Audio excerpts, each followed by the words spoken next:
lixdan jirka jidhiska ku caafimaaday.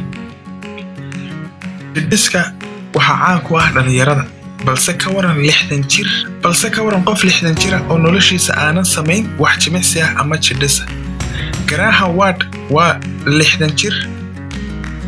Waxaa laga helay xanuunka macaanka isaga oo da'daas kaas oo ka qaaday sanado uu cunayay cunto badan iyo murugo badan oo hayay ayaa xanuunka sabab u noqday.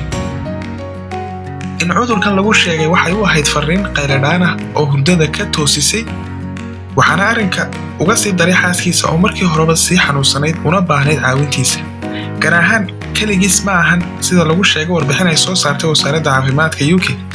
boqolkiiba 42 ragga da'doodu u dhaxayso 45 ilaa 64 waxay qabaan xanuuno kala duwan sida macaanka ama wadne xanuunka. Warbixintu waxay dadka ku dhiirigelinaysaa in dadku sameeyaan jimicsi joogto ah si caafimaadkoodu wax badan isaga bedelo.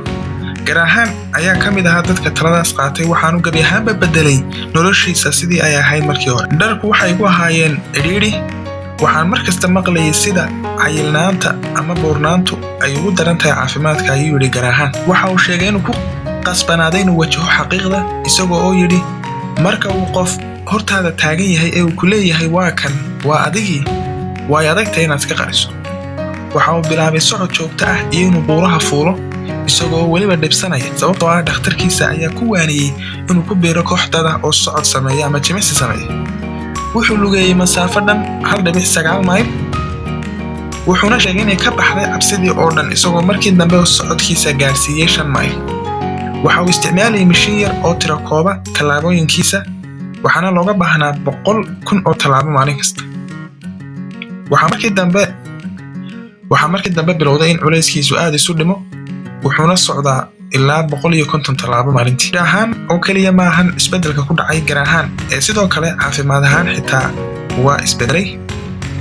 marka uu la ciyaarayo carruurta uu yahay waxa uu sheegay inay iyaga ka hor daalaan. Tani waxay muujinaysaa in marka qaarkood caafimaadku uusan kaliya ku jirin dawada ee sidoo kale ay tahay hab nololeedka iyo cuntada cunto. waxaana marka qaar laga maarmaan ah inaad qaado tallaabooyin adag, ku dadaal inaad samayso jimicsi joogto ah kaasoo ka turjumaya caafimaadkaaga xilligan la joogo iyo sida uu noqon doono mustaqbalka caafimaadkaaga.